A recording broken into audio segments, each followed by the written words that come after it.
Question number 14। A boy has, अच्छा इसकी theory क्या है इसको थोड़ा सा समझ लें। एक लड़का जो है, एक बॉय है, उसके पास 231 मार्बल्स है। मार्बल किसे कहते हैं स्टूडेंट्स? आपने देखा होगा घरों की खूबसूरती बढ़ाने के लिए लोग मार्बल्स लगाते हैं। उसके जो है वो ब्लॉक्स होते हैं मार्बल्स के, उनको फर्श पर या दीवारों पर अरेंज करते हैं ताकि एक ब्यूटी जो है हाउस में इंक्रीज करे। तो एक उस हवाले से तो अब बॉय है 231 मार्बल्स, एक लड़के के पास 231 मार्बल है। अब उसके साथ वो खेल रहे हैं। वो बच्चों का काम ही खेलना होता है। उसने क्या किया कि वो जो 231 मार्बल्स है उनको अरेंज करके ट्राइंगल बनाई है। किस तरह से ट्राइंगल बनाई? फर्ज कर ले उसने पहली रो के अंदर कुछ मार्बल्स रखे, उसके बाद अगली जो रो बनाई, कतार बनाई, उसमें एक मार्बल कम कर दिया, फिर तीसरी रो में एक मार्बल और कम कर दिया, चौथी रो में एक मार्बल और कम कर दिया।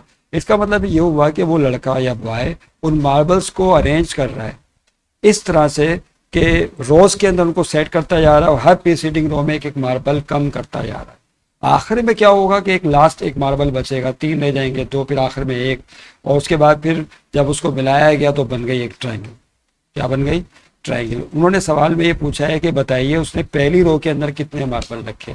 ये ट्रायंगल का बेस कहलाता है। आप जानते हैं ना, ट्रायंगल में एक चीज़ बेस होती है, एक वर्टेक्स होती है। तो जहाँ से उसने मार्बल रखना शुरू किए पहली रो में, दिस इज द बेस, और आखिर में एक मार्बल रह गया, that corner is the vertex of the triangle. अब आप क्वेश्चन पढ़ लीजिए।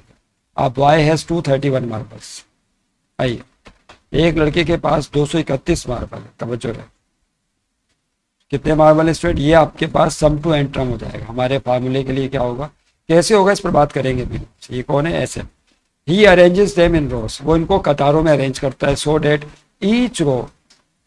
Each row contains 1 marble less than the preceding. इस तरह से अरेंज करता है कि हर अगली रो में एक मार्बल कम हो जाता है। ठीक। The last row consist of 1 marble only, जो आखिरी रो है उसमें सिर्फ एक मार्बल बचता है। किसमें? लास्ट रो में, जो आखिरी रो है जिसका अभी जिक्र किया हमने क्लास के आगाज में, एक मार्बल बचता है। Which forms a vertex of a triangle, जो वर्टेक्स बनाता है एक ट्राइंगल का। How many marbles are there, बताइए कितने मार्बल्स हैं। मार्बल्स की तादाद बतानी है।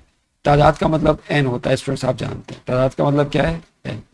How many marbles are there in the base of the triangle, triangle का जो बेस है, बेस, उसमें बताइए कितने जो है मार्बल उसने सेट किए। देखिए इस क्वेश्चन को फिर से समझो। वैसे तो हमने बहस कर ली, लेकिन फिर भी फर्ज कर लें उसने पहली रो में ये मार्बल सेट की। मैं आपके सामने, ये सोल्यूशन अभी शुरू नहीं हुआ, ये मार्बल लगता चला गया। ये पहली रो हो गई, फर्ज कर लें। उसके बाद अगली रो में कितने रखे उसने, फिर मार्बल सेट किए। एक मार्बल क्या कर दिया? कम कर दिया। फिर अगली रो में फिर रखे कुछ मार्बल, पहले दूसरी रो के मुकाबले में कम कर दिया, फिर रखे। इस तरह वो अरेंज करता है यार इन मार्बल्स को। नहीं समझे बात को? और आखिर में क्या होगा स्टूडेंट? आखिर में क्या होगा? सिर्फ एक मार्बल बचेगा लास्ट में। नहीं समझे बात को? एक मार्बल आखिर में रह गया। तो इस तरह से क्या बनी? एक ट्राइंगल बन गई। गौर से देखें क्या बन गई, एक ट्राइंगल फॉर्म होती नजर आ रही है आपको। जब ये ट्राइंगल बन गई है, कुछ ऊपर चला गया, ये ट्राइंगल फॉर्म हो। तो this is called the base. ये जो आपको नजर आ रहा है ना ऊपर वाला पोर्शन, ये बेस है ट्राइंगल की। इस बेस में उसने कितने मार्बल रखे ये आपको एक्चुअली बताना है। This is base of the triangle. ये बताने कि इसमें मार्बल की आगे कितनी, उसको हम एन मान लेंगे। क्या मान लेंगे? एन। अगली रो में क्या होगा? एक मार्बल कम हो गया, n-1। फिर अगली रो में एक मार्बल और कम हो गया, n-2। करते करते फिर 3 बचेंगे, फिर 2 बचेंगे, और आखिर में एक मार्बल रह जाएगा। नहीं समझे बात को? तो इस तरह से एक अर्थमेटिक प्रोग्रेशन बन जाएगी। n से 1 तक लिख लें या 1 से n तक लिख लें। तो आपको एक्चुअली बताना है कि बेस में कितने मार्बल हैं, यानी n की वैल्यू आपको फाइंड आउट करनी है। तो और सम आपको पता है कितने मार्बल हैं टोटल उसके पास, 231 मार्बल हैं। तो सम हो गया। n बताना है। सीरीज के जरिए आप ए फर्स्ट टर्म और कॉमन डिफरेंस डी भी बता सकते हैं। कुछ इस टाइप का सवाल है, बहुत इंटरेस्टिंग है और बहुत दिलचस्प क्वेश्चन है। यकीनन आपको अच्छा लगेगा इस क्वेश्चन को सॉल्व करते वक्त। सोल्यूशन में अब हम यहाँ पर आ रहे हैं। Let n be the number of marbles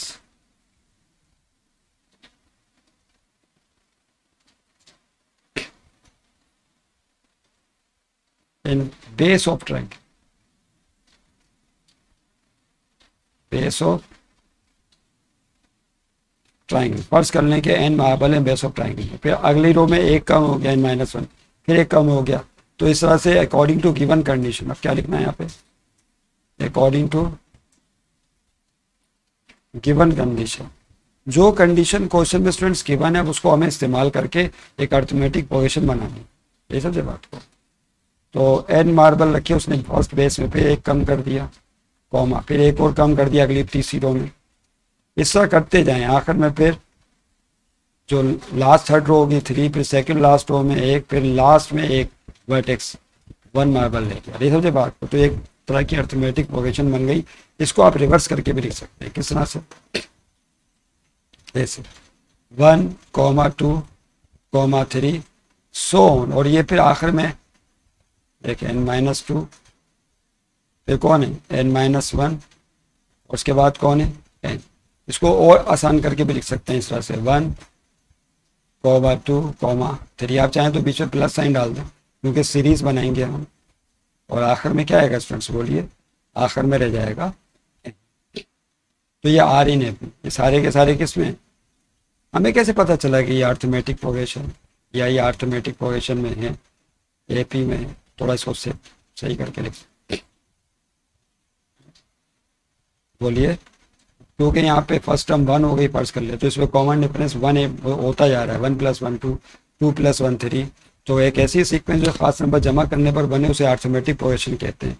तो ये आपके सामने अर्थमेटिक प्रोग्रेशन हासिल हो चुकी है। तो आइए स्टूडेंट्स, फर्स्ट टर्म बताइए क्या है इसमें। तो this is called first term A1। Common difference कैसे निकालेंगे, सेकेंड टर्म में से फर्स्ट टर्म को माइनस कर दें, तो 2 में से 1 निकालेंगे तो 1 ही बचेगा। अच्छा, अब यहाँ पर n नंबर ऑफ मार्बल्स आपको बताने, और तमाम टर्म्स का जो सम है वो 231 है, क्योंकि उसके बाद टोटल मार्बल ही 231 थे। उन्हीं को तो अरेंज किया है ना और ट्राइंगल बनाई है, तो टोटल मार्बल यानी उनका जो सम है वो 231 है। और बेस में कितने मार्बल चाहिए वो आपको मालूम करना है। ओके, बस by using sum to n term formula वो इस्तेमाल करें।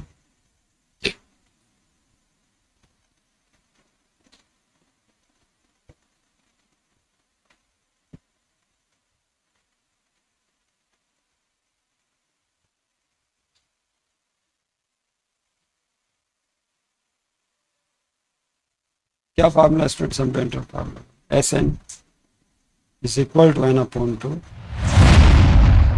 फिर है 2 है प्लस n-1, यही इसको इस्तेमाल करके कीमतें पुट करें इसमें। आइए, सम ऑफ 231, n की जगह 231 है, तो ये तो गिवन है ना आपको 231 दिया हुआ है, तो इसकी जगह 231 ही लिखते हैं डायरेक्ट। क्या लिख दें स्टूडेंट्स, 231, n की जगह n ही रहेगा, मालूम करना है 2, और साथ में देखिए क्या है फिर स्टूडेंट्स, तवज्जो रहे, इसके साथ कर्ली ब्रैकेट स्टार्ट 2a की जगह क्या आएगा, first term 1 plus n-1 d, n की जगह n-1, और कॉमन डिफरेंस है d, common difference d you can see के 1 ही।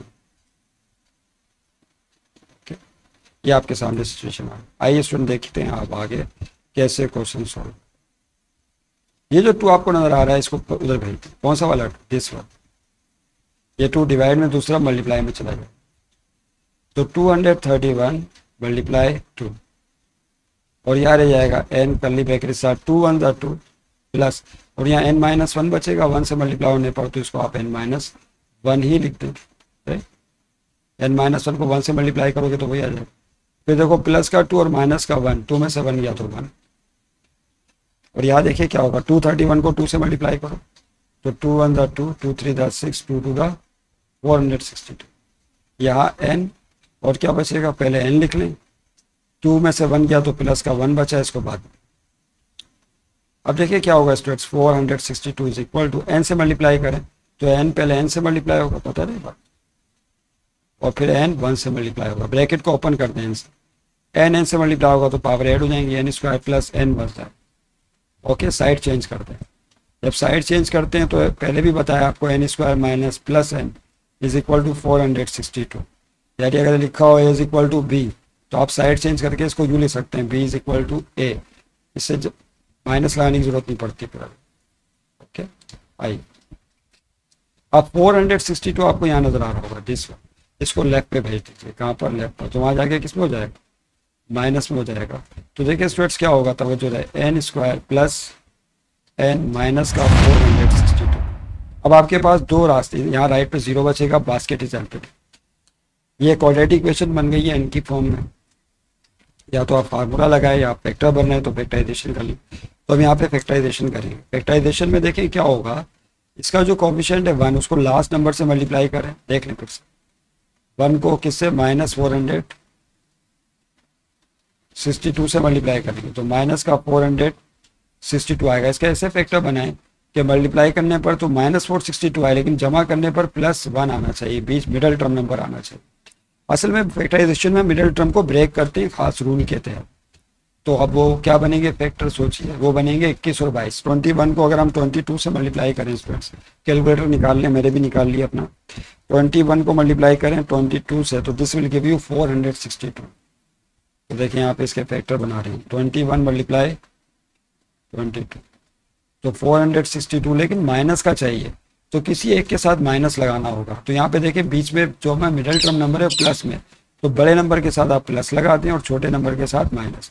तो माइनस प्लस माइनस, और एडिशन रूल के मुताबिक -21 में अगर +22 करेंगे तो प्लस का 1 हासिल होगा, यानी बीच वाला नंबर +1 आ जाएगा। तो हमें पता चल गया कि एक फैक्टर -21 होगा और एक प्लस का 22 होगा। तो बीच वाले नंबर को तवज्जो रहे, बीच वाला जो नंबर है +1 है, इसको हम -21 और +22 में ब्रेक कर देंगे और उसके बाद पेयर बना के कॉमन लेंगे और फाइनली इनकी वैल्यू फाइंड आउट कर लेंगे। आसान है बिल्कुल फैक्टराइजेशन, तो आप 8-9 क्लास से पढ़ते ही चले आ रहे हैं।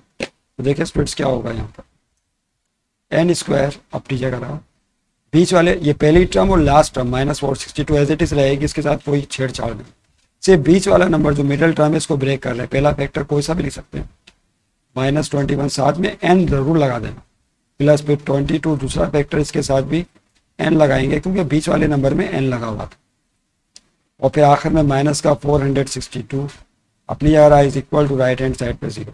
पेयर बना के कॉमन लो भैया, पहले दो टर्म्स का एक पेयर बनेगा और उसके बाद जो बाद की दो टर्म्स है इनका पेयर बनेगा। पेयर बना के कॉमन लेना। पहले पेयर में क्या कॉमन है स्टूडेंट्स, देखें और n कॉमन है, n स्क्वायर में से n कॉमन गया तो n की पावर 1 बचेगी, 21 n में से n कॉमन गया तो 21 हो जाएगा। प्लस यहाँ पे प्लस का 22 कॉमन है क्योंकि 22 462 को भी डिवाइड कर सकता है। 22 n में से 22 कॉमन गया तो n बचा, प्लस माइनस 462 में से 22 कॉमन लेंगे तो 21 बचेगा क्योंकि इसको 22 से डिवाइड करने पर 21 ही आता है। सही फैक्टराइजेशन की पहचान बताई थी आपको कि कॉमन लेने के बाद ब्रैकेट सेम आनी चाहिए हर लिहाज से, n-21 है और यहाँ पे भी n-21 है। अगर ये ब्रैकेटें सेम आ रही हैं तो आपने सही फैक्टराइजेशन की है। अब यही ब्रैकेटें फाइनली कॉमन निकल आएंगी। तो देखिए जब यहाँ से आप n-21 ब्रैकेट को कॉमन निकालेंगे दोनों एक्सप्रेशन से, तवज्जो रहे, तो यहाँ से बचेगा n और यहाँ से बचेगा प्लस का 22। तो देखिए n-21 इससे में से कॉमन गया तो दूसरी ब्रैकेट में n और प्लस n-21 कॉमन गया तो यहाँ से बचेगा 20 इक्वल टू आई। अब दो ब्रैकेटें ज़रब की हालत में हो और 0 के बराबर, तो कायदा ये है कि हम दोनों ब्रैकेटों को अलग अलग 0 के बराबर लेते हैं। तो यहाँ पे हमें स्प्लिट करना होगा पेज, अपने पेज को एक लाइन के जरिए दो हिस्सों में ब्रेक करें जो तकरीबन 3 या 4 लाइनों को कटा करें और यहाँ लिखें इफ। पहली ब्रैकेट कौन सी है स्टूडेंट्स, देखिए कोई सी मिले, ये इसको 0 के बराबर n माइनस, उसके बाद फिर दूसरी ब्रैकेट आपको नजर आ रही है n+22, इसको भी अलग से 0 के बराबर इफ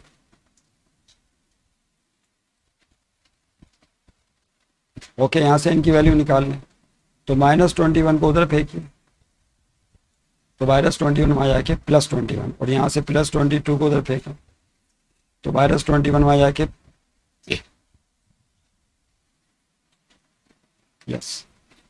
तो देखिए यहाँ पे थोड़ा सा कर गया है मिला के, तो ये आ जाएगा 21 और यहाँ से +22 को उधर भेजेंगे तो n इज इक्वल टू -22। ये जो वैल्यू आई है डिस्कार्ड कर देंगे, नॉट पॉसिबल। ये क्यों पॉसिबल नहीं है, हम गुज़श्ता वीडियोस में इस पर तफसील से बात करते रहे आपसे, क्योंकि n जो है टर्म्स की तादाद है, तादाद ना तो निगेटिव हो सकती है और ना ही डेसिमल पॉइंट में आ सकती है, फ्रैक्शन में भी नहीं आ सकती, डेसिमल फ्रैक्शन में भी नहीं हो सकती, लिहाजा नॉट पॉसिबल होगा। n की वैल्यू ये पॉसिबल नहीं है। ये n की वैल्यू जो +21 हासिल हुई है, yes this is your answer.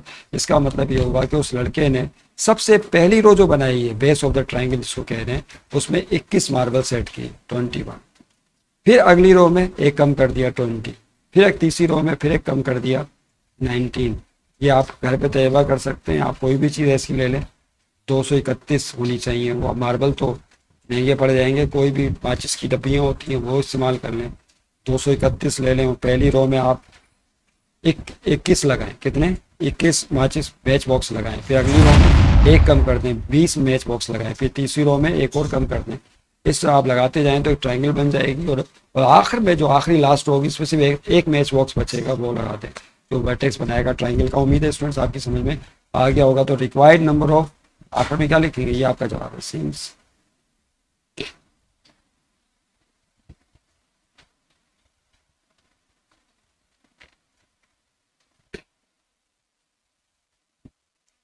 required number of marbles in the base of triangle, in the base of triangle। तो ये बहुत ही खूबसूरत क्वेश्चन था जिसमें ट्रायंगल, बेस और सीक्वेंस के दरमियान एक हारमनी बनाई गई और सम टेंटा फार्मूले का किस तरह से इस्तेमाल किया। आपने देखा कि रोज़मर्रा ज़िंदगी में सीक्वेंसेस एंड सीरीज कितनी अहमियत की हासिल है। यहाँ तक बच्चे खेल रहे होते हैं तो उसके अंदर भी कहीं ना कहीं सीक्वेंस नज़र आ रही होती है, डेट के लिए आ सकती है। तो इसकी बड़ी अहमियत है प्रैक्टिकल लाइफ में, याद रखें। नेक्स्ट क्वेश्चन का